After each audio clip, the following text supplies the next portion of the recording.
So generally what we do, we recommend the seller do a proper compliance assessment. For that even you can say like tax related tools is getting enabled by Stelcore, and as a process we enable the seller like first product compliance assessment before entering into any market, so that you will not face a longer challenges like when your shipment is at custom and you are paying damages without knowing that this is just for compliances. And second, compliance is not that critical also. Example, when you talk about the food and cosmetic product as a generic, okay, many people has that view FDA is more critical, or what kind of laws will be there in the USA. So that way, you can say if you are maintaining your product qualities, then basic registrations and all other things can be managed as per destination market. Apart from this packing, labeling and all these things, which is more important from a customer point of view, because customer is making decision like based on the packing and labeling only. So that also need to evaluate it properly. And second thing, there is nothing critical which you seller should worry about the global market. Only they should concern about the product quality, and rest of the things can be managed along with the help from the step code that we do. Thanks, Bharat, for the insightful answer. So you can always reach out to Bharat or his team, when you are in two minds, like what kind of compliance solutions do you need? The next question would be from you, Mr. Haji. So how is ICICI Bank simplifying cross-border trade for Indian MSMEs, and how do you explain them the process of meeting day-to-day trade requirements? Yeah. So I met couple of lot of people outside the booth, honestly speaking. So everybody was asking about how to get their shipping bits regularized. So so I just briefly explain the process. So trade is a very regulated subject at this point of time, and if you are an exporter, you are supposed to realize the funds within 270 days time. So in earlier days, what used to happen, the number of shipments used to be very small. It was manageable at the bank, by means of physical submission of documents. So gone are those days now. So e-commerce has certainly led to the technology innovation. So now our bank is totally digitally enabled.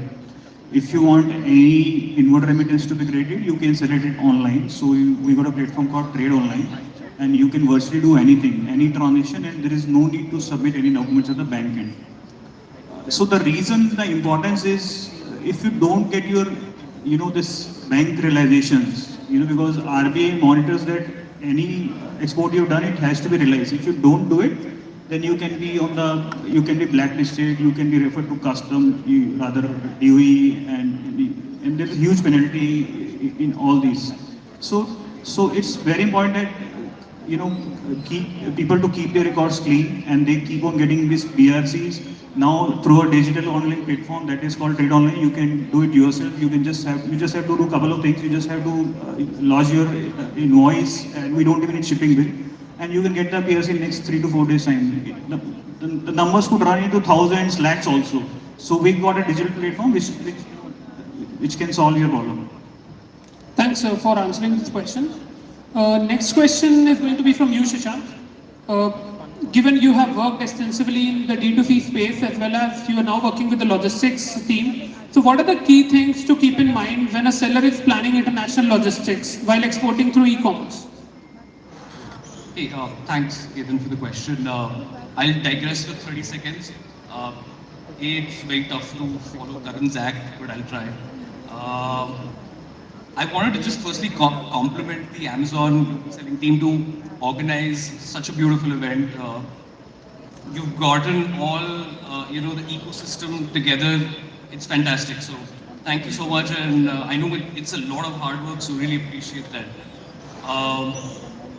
Answering your question, सबसे पहले जब आप Amazon पे आप sell कर रहे हो, and I'll again go a step behind, right? Like a step further back. You need to first figure out कि आपको बेचना क्या है.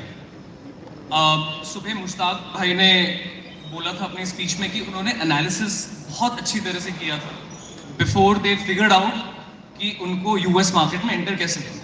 So I think that is very important because India में जो आप बेच रहे हो वो US में बिकेगा उसकी गारंटी नहीं है. तो आपको रिसर्च बहुत करना पड़ेगा in terms of क्या बिक रहा है. Once you have done that and you figured out that this is the product that you want to sell, उसके बाद then you figure out how do I ship. One of the great levers is FBA, where you need to ship products to Amazon's warehouses in the US, for example.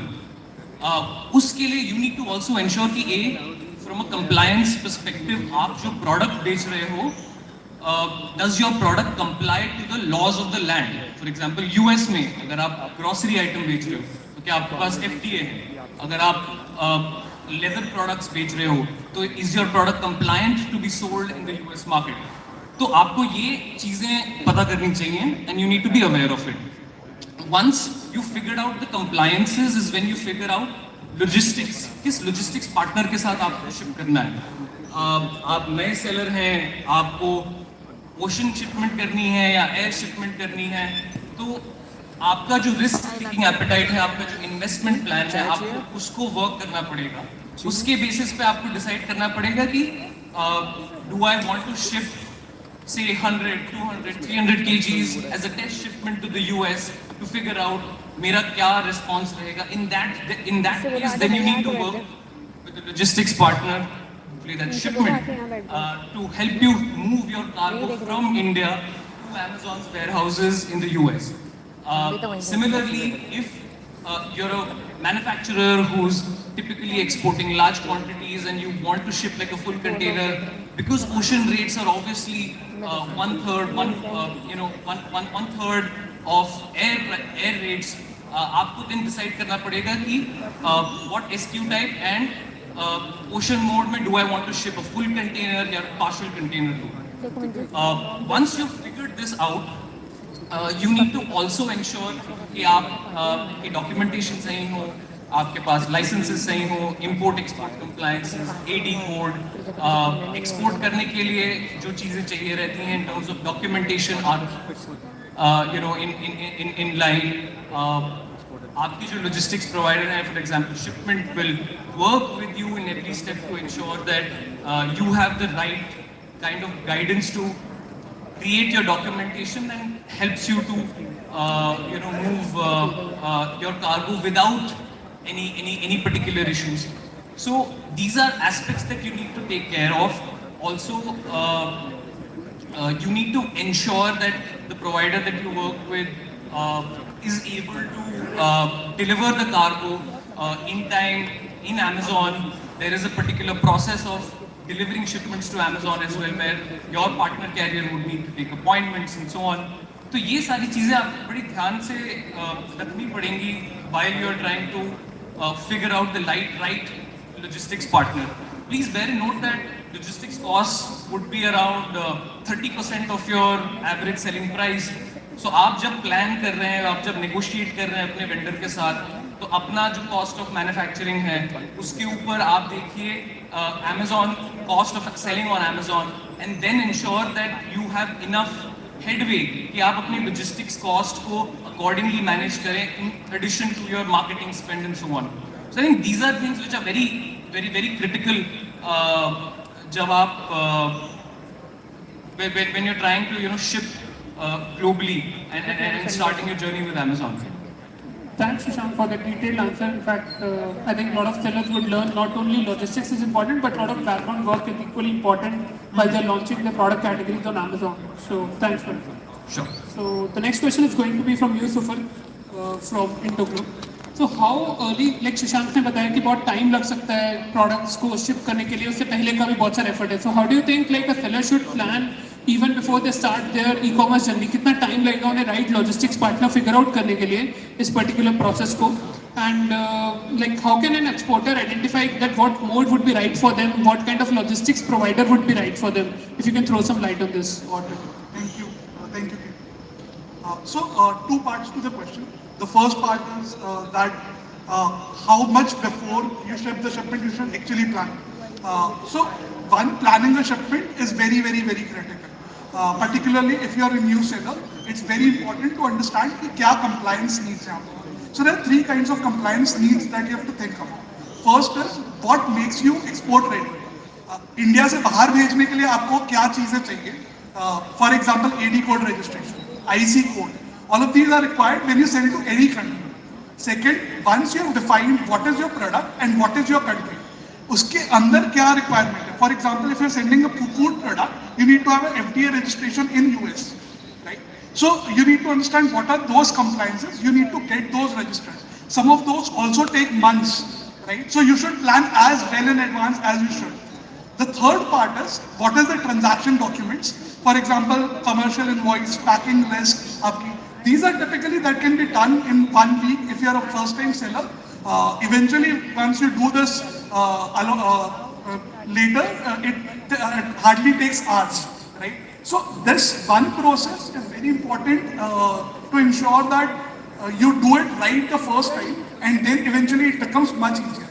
So always remember, अगर आपका compliance sorted नहीं है, आपकी shipment जाएगी, customs में destination में फंसेगी, you will spend more amount of time, energy and money just to get that shipment back or ensure कि वहाँ पे वो खत्म हो जाए. Right? So it's very important that you do the pre-clearance. जो भी आपका logistics partner है, जो भी आपके compliance partners हैं, ensure that you work with them, ensure that you have right clearances in place, even before you do the shipment. The second part of your question was which mode should you choose? Now see, fundamentally, if you look at export, 98% of the export today happens via sea. 98% of the logistics happens via sea. 2% happens via air. Simple सी चीज है, एक चीज को आपको भेजने में 4 रुपए लग रहे हैं और दूसरी जगह से आपको 1 रुपए लग रहे हैं. You would want to send it with 1 rupee. Logistics, as Shashank also mentioned, कि 30% cost है. Can you bring that down to 10%? That cannot happen even if you don't have sea in there, right? But day one पे नहीं आएगी. आप start कर रहे हो 20 kg, 50 kg, 100 kg shipment से, sea does not make a lot of sense there. Starting में आपको demand नहीं पता है. It is a very dynamic industry. You don't know कि stock out हो जाएगा, नहीं होगा, कितनी demand आएगी. Start with air. But जब आप अपना business plan बनाओ, तो think about it. When do you want to move to sea? It's very important at some point you move to sea when you have bigger shipments, and that is where you'll see that real cost, real profits will come in. Most brands, in my opinion, I've seen a lot of P&L work with different brands there, and eventually, unless you don't do a large chunk as sea, it's difficult to get a huge amount of profitability there, unless it's a very, very high value product. Or if you have a very low shelf life product, then you don't have another option apart from air. But apart from that, start planning. How do you ensure that you have enough production in there to send by a sea? And once you have a stable demand, you can keep moving your top items to. Sure. Thanks, Sufal. I think I really like the point when you said you start small, you start, at a higher percentage and then bring it down and eventually. So I've seen that work for a lot of brands, working with them for, last 7-8 years. So thanks for sharing your insights. Thank you. So maybe one common question last to the larger group here. E-commerce exports is relatively new domain. Time के साथ में export change हो रहा है, लोग e commerce पे आके shop भी कर रहे हैं, सेल भी कर रहे हैं, right? And I think not any industry from banking और लॉजिस्टिक्स और compliance would be right now same as it was 10 years ago. So I really want to understand what is changing in your industry per se, and why should Indian exporters or Indian MSMEs think about exporting via e-commerce? So maybe we can start with you, Bharat. So e-commerce export right now is a good opportunity in terms of to define the customer acceptance for your product. So example is that if you have some product, e-commerce is giving you opportunity rather against the entire existing ecosystem. You can say display on the marketplace, or you can say through your own website and start selling to end customer. So that you can reach out to first check the customer acceptance of the product. Then later on you go to modern trade or many other things. Otherwise, it is just a commodity product in any of the destination market. And if you go directly and start hunting distributor, practically ऐसा कुछ नहीं है कि कहीं नहीं मिलता. Okay, until unless it is not a brand or not a known product. So e-commerce can give you at very minimal kind of cost with right effort. You can communicate your product to the audience of destination market. That's why you can export point of view, you can explore global market through the marketplaces. And now when it comes to the other factors, that all can be managed. Sure. Thanks, Bharat. Yeah. So if you see, the biggest risk an exporter faces is the counterparty risk, and because he doesn't know the person he's dealing with.